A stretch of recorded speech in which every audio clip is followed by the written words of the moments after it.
ಅಂತ ಕೆಲವು ದಿವಸದಿಂದ ನಾನು ಆಲೋಚನೆ ಮಾಡ್ತಾ ಇದ್ದೆ. ಎಲ್ಲಿದ್ದಾನವ ನಮ್ಮ ನಕ್ಷತ್ರಿಕ?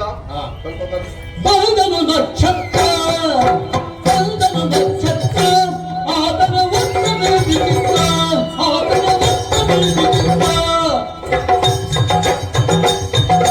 ವಂದಿಸಿ ಗುರುವಿಗೆ ಯುಕ್ತನು ವಿದ್ಯೆಯುಂಟೆ ಕಾಲು ಬಂದನು ನಕ್ಷತ್ರ ವಂದನ ವಿಚಿತ್ರ ಬಂದನು ನಕ್ಷತ್ರ.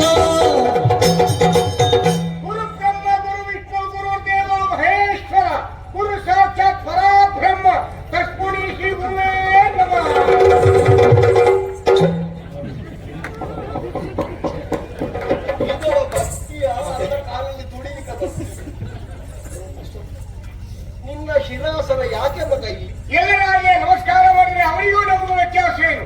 ನಿಮ್ಮ ಶಿಷ್ಯನಾಗಿ ನಾನು ಇಷ್ಟು ಮಾಡದೆ ಹೋದ್ರೆ ಮತ್ತೇನು ವಿಶೇಷತೆ ಇರುವುದು? ಈಗ ಎಲ್ಲರ ಹಾಗೆ ನೀನಲ್ಲ ಅಂತ ಇದ್ರೆ ನೀನು ಅನ್ನ ತಿನ್ನುವುದು ಬಾಯಿಯಲ್ಲಿಯಾ ಅಲ್ಲ ಬೇರೆ ಇದೆಯಾ ಎನ್ನುವುದನ್ನು ಮತ್ತೆ ನಿರೀಕ್ಷಿಸುವ.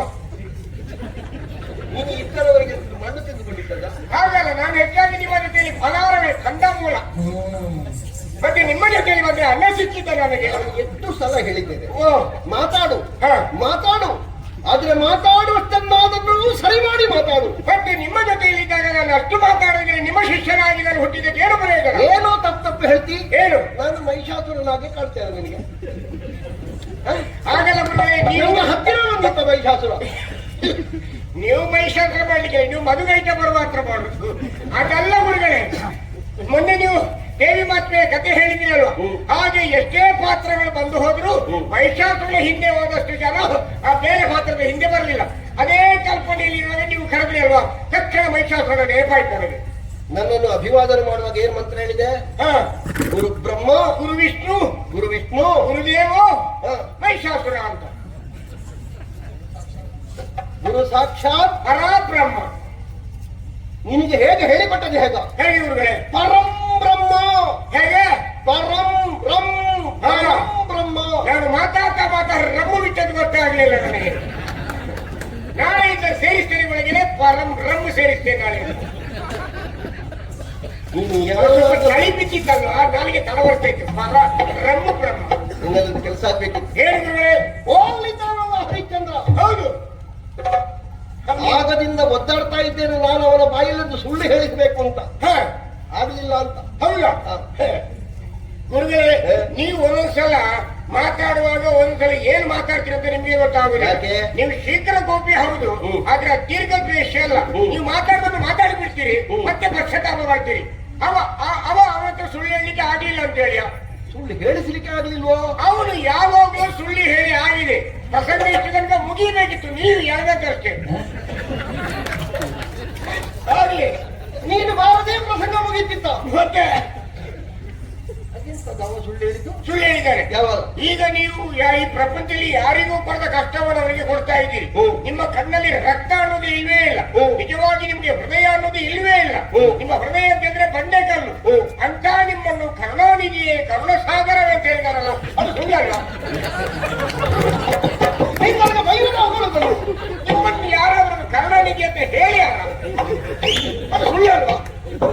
ಒಟ್ಟಿಗೆ ಇದ್ದುಕೊಂಡೇ ಹೀಗೆ ಮಾಡುದು. ನಿಮ್ಮ ಕಣ್ಣಲ್ಲಿ ರಕ್ತ ಉಂಟು. ಗೊತ್ತಿಲ್ಲ ಮಗ ನಿನಗೆ ಅವನ ಮನಸ್ಸು ನಾನೇನು ಎನ್ನುವುದನ್ನು ಅಂತರಂಗದಿಂದ ಅರ್ಥ ಮಾಡಿಕೊಂಡ. ವಿಶ್ವಾಮಿತ್ರ ಮನಸ್ಸು ಮಾಡಿ ಅನುಗ್ರಹ ಮಾಡಿದ ಅಂತ ಇದ್ರೆ ಪರ್ವತವೇ ಅವರಿಗೆ ಬಂಗಾರವಾಗಿ ಸಿಕ್ಕೀತು. ಹೌದೌದು, ಅವನಿಗೆ ಗೊತ್ತುಂಟು, ನಿನಗೆ ಗೊತ್ತಿಲ್ಲ. ಹೆಡ್ಡ ಅಷ್ಟೇ ಬಂಗಾರ ಇಟ್ಕೊಂಡು ಹೋಗುದು ಹೇಗೆ? ಇಷ್ಟು ಸಮಯ ಆಗಿ ಇಷ್ಟೇ ಮಾಡಿಸಿದ್ದು ಬಿಟ್ಟರೆ ಬೇರೆ ಏನಾದ್ರೂ ಮಾಡಿದ್ಯಾ ನೀನು? ಹೌದು, ಬೇರೆ ಏನು ಮಾಡಿಸಲಿಲ್ಲ. ನಿಮ್ದು ಹಾಗೆ ಉಂಡೆ ಉಂಡೆ ಮಾಡಿ ಇಟ್ಟಿದ್ದೀರಲ್ಲ. ಈಗ ನೀನು ಅವನೊಟ್ಟಿಗೆ ಹೋಗ್ಬೇಕು. 48 ದಿವಸದ ಒಳಗೆ ಅವ ಹೇಳಿದ್ದಾನೆ. ಎತ್ತರವಾದಂತ ಆನೆಯ ಮೇಲೆ ದೀರ್ಘದೇಹಿಯೊಬ್ಬನಿತ್ತು, ಕವಡೆಯನ್ನು ಮೇಲೆ ಹಾರಿಸಿದ್ರೆ ಎಷ್ಟೆತ್ತರ ಹೋಗ್ತದೋ ಅಷ್ಟೆತ್ತರದ ರಾಶಿಯನ್ನು ಅವನು ನನಗೆ ಕೊಡುವುದಾಗಿ ಮಾತುಂಟವನು. ಹೌದಾ?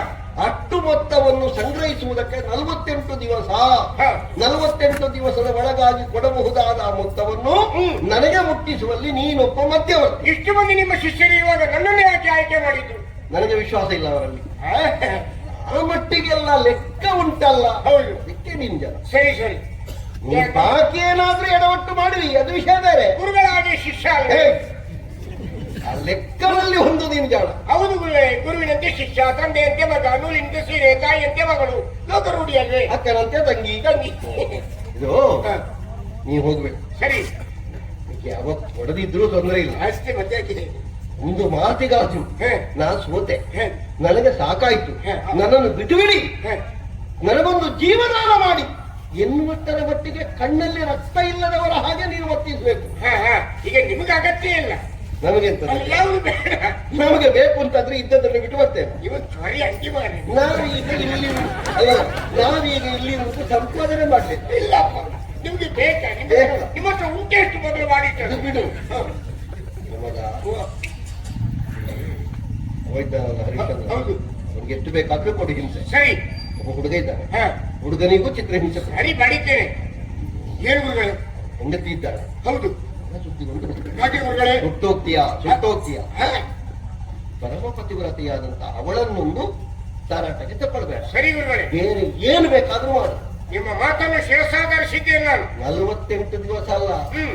46 ಹಾ. ಗಳಿಗೆ ಒಳಗೆ ಅವರನ್ನು ನಿರ್ನಾಮ ಬೇಕಾದ್ರೂ ಮಾಡು. ಸರಿ ಗುರುಗಳೇ. ಮತ್ತೆ ಒಂದು, ಏನು? ನೀನು ಯಾರಿಗಾದ್ರೂ ಹಿಂದೆ ಬಿದ್ದು ಉಪದ್ರ ಕೊಡ್ಲಿಕ್ಕೆ ಆರಂಭ ಮಾಡಿದಿ ಅಂತಾದ್ರೆ ಹಾ. ಊರಲ್ಲಿ ನಿಂತಾರ ಅವರು. ನಿಮ್ಮ ದಾರಿಯನ್ನೇ ಇವತ್ತಿಗೂ ನಾನು ಅನುಭವಿಸ್ತಾ ಇದ್ದೇನೆ. ನನಗದೊಂದು ಹೆಮ್ಮೆ. ಗುರುಗಳೇ, ಈಗ ಅವರನ್ನು ಕರೆಸಿ ನೀವು ಹೋಗಿ ತಲೆಬಿಸಿ ಮಾಡಬೇಡಿ. ಮುಂದಿನ ಪ್ರಸಂಗವನ್ನು ನಾನು ನಿರ್ವಹಿಸ್ತೇನೆ. ನನಗದೊಂದು ವಿಶ್ವಾಸ. ಓ. ನನಗೆ ನಿನ್ನಿದ್ದೆ ಬಂದಿತ್ತು ನೀನು ಬಂದ ಮೇಲೆ. ನನಗೆ ಅದೇ ವಿಶ್ವಾಸ. ಇನ್ನು ನೀವು ಈ ಪ್ರಸಂಗದಲ್ಲಿ ಸರಿ ಹಾಕುವ.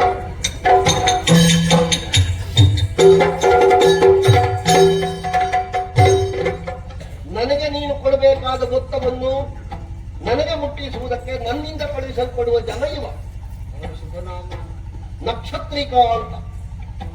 ಆಚಾರ್ಯರಿಗೆ ವಂದನೆ. ಇಷ್ಟಾರ್ಥ ಸಿಕ್ಕಿರಷ್ಟು. ಏಯ್,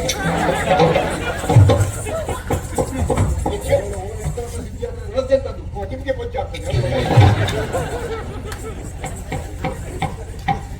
ಬರ್ತಾನೆ ಅವ. ಸಂಬಳ ಹೇಗೆ ಗುರುಗಳೇ? ಹರಿಶ್ಚಂದ್ರ, ಇವನ ನೆಲೆಯನ್ನು ನೀನು ಅಂತಲ್ಲ ಸೃಷ್ಟಿ ಮಾಡಿದ ಬ್ರಹ್ಮನಿಗೂ ಇಷ್ಟರವರೆಗೆ ತಂದು ನೀವೇ ಹಾಗೆ ಹೇಳಿದ್ದೀರಿ, ಮತ್ತೆ ನಾನು ಎಲ್ಲಿದ್ದು? ಇವ ಕೆಲವು ಸಲ ಸೇವೆ ಮಾಡಿಯೂ ಬಂದ. ಅಲ್ಲ, ಕೆಲವು ಸಲ ಅವನಿಗೆ ಮನಸ್ಸಾದ್ರೆ ನಮ್ಮದು ಇವತ್ತು ಸೇವೆ ಸಂಬಳ ಬೇಡ ಅಂತ ಬಿಟ್ಟ. ಉದಾಹರಣೆ. ಅದು ಯಾವಾಗ ಅಂತ ಹೇಳಿಕ್ಕೆ ಬರುವುದಿಲ್ಲ. ಇವನನ್ನು ಕರೆಸಿದವರಿಗೆ ದಾರಿದ್ರ್ಯವೇ ಉಂಟು ಅಂತಾದ್ರೆ ಅವರ ಮನೆ ಮಠ ಮಾರಿದ್ರು ಇವರ ಸಂಬಳ ಕೊಡ್ಲಿಕ್ಕೆ ಸಾಧ್ಯ ಇಲ್ಲ. ಆ ಮಟ್ಟಿಗೆ ಗುರುಗಳ ದಾರಿಯನ್ನೇ ನಾನೇ ಹೇಳಿದ್ದೇನೆ, ಬೇರೆ ಯಾರಿಲ್ಲ. ಆದದ್ದರಿಂದ ಅದು ನಿನ್ನ ಯೋಗಕ್ಕೆ ಬಿಟ್ಟದ್ದು. ನನಗೆ ಕೊಡುವುದನ್ನು ಮಾತ್ರ ಕೊಡು. ಅವರ ಔಚಿತ್ಯ ಪ್ರಜ್ಞೆಯಲ್ಲಿ ಬೇಕಾದಲ್ಲಿ ಉದಾರಿಯಾಗ ಅದೆಲ್ಲದಲ್ಲಿ ಕೃಪಣರು ಆಗುವ. ದೈವ ನನ್ನ ಪಾಲಿಗೆ ಅವರನ್ನು ಉದಾರಿಯಾಗಿಸಿದ್ದೇನೆ ವಿಶ್ವಾಸ ಉಂಟು. ಸ್ವಾಮಿ ಫಲೆ ಫಲೆ ಸತ್ಯವನ್ನೇ ಆಡಿದ್ದೇನೆ. ನಡೆಸಬೇಕು ಅಂತ ಪ್ರಾರ್ಥನೆ. ಈ ಜನತೆಗೆ ನೀನು ಬಿಟ್ಟು ಹೋಗುವುದು ಯಾಕೆ ಅಂತ ಸ್ಪಷ್ಟಪಡಿಸಿ ಹೋಗಿ ಹೇಳು. ಯಾಕಂದ್ರೆ ಇಲ್ಲಿ ಕೂತ ನನಗೆ ಹೆದರಿಕೆ ಆಗ್ತದೆ ಅಂತಲ್ಲ, ನಿನ್ನ ಬಗ್ಗೆ ಒಂದು ಉತ್ತರ ಸಿಕ್ಕಲಿ ಅವರಿಗೆ. ಗುರುಗಳೇ, ಅವನು ಜನಗಳ ಅನುಕಂಪವನ್ನು ಪಡೆಯುವ ಮೊದಲೇ ನೀವು ಇಲ್ಲಿಂದ ಹೋಗುವುದು ಒಳ್ಳೆಯದು. ಇಲ್ಲದ್ರೆ ಜನಗಳೇ ನಮಗೆ ಕಲ್ಲು ಜಾಗ್ರತೆ. ಅದಕ್ಕೆ ಅಲ್ವಾ ನಿನ್ನನ್ನು ನಿಲ್ಲಿಸಿ ಹೋಗುದು. ಬೀಳುತ್ತಿದ್ದರೆ ನಿನಗೆ ಬೀಳಲಿ. ಒಂದು ಸಿಂಹಾಸನಕ್ಕೆ ಮಣಿಯುತ್ತ ಎಂದನ ಪ್ರಜೆಗಳಿಗೆ ನಮಿಸುತ್ತ ಮುಂದೆ ಮುನಿವರರ ರಸ ನಿಮಗೆ, ಮುಂದೆ ಮುನಿವರರ ರಸ ನಿಮಗೆ ಹೊಂದಿ ಸೇವಿಸಿರಿಗೆ ಅರಸ.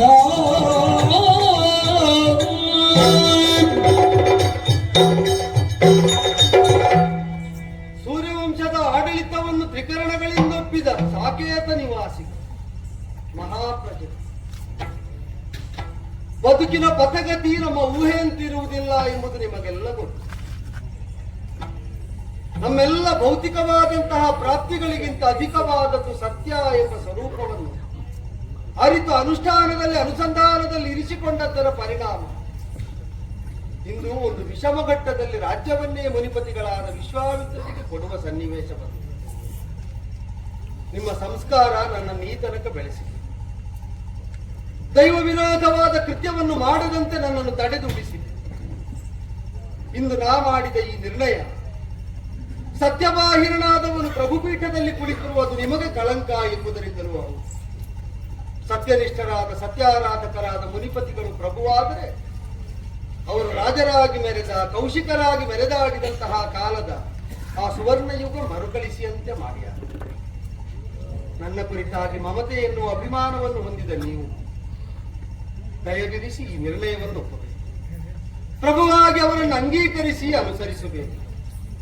ನಾನು ಆಡುವುದಕ್ಕೆ ಸಾಧ್ಯ, ಅನುಸರಿಸಬೇಕಾದವರು ನೀವು ವಿರೋಧ ತೋರಿದರೆ ಹರಿಶ್ಚಂದ್ರ ಸುಳ್ಳು ಹೇಳಿದಂತ ನಾ ಸತ್ಯಾತ್ಮನಾಗಿ ಉಳಿಯಬೇಕು ಅಂತ ನೀವು ಹಂಬಲಿಸುವುದು ಹೌದಾದರೆ ಕಾಶಿಯೆಡೆಗೆ ಸತಿಸುತರನ್ನು ಒಳಗೊಂಡು ಹೊರಟ ನನ್ನ ಪಥಗತಿ ಸುಗಮವಾಗಲಿ ಅಂತ ಹರಸಬೇಕು.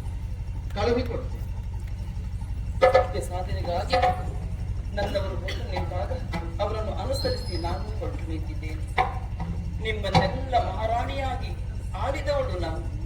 ನಿಮ್ಮಲ್ಲಿ ಹಿರಿಯವರು ಕಿರಿಯವರು ಸಮಾನ ಪ್ರಾಯದವರು, ತಾಯಿಯಾಗಿ ಸಹೋದರಿಯಾಗಿ ಮಗಳಂತೆ ನನ್ನನ್ನು ನೋಡಿಕೊಂಡವರು.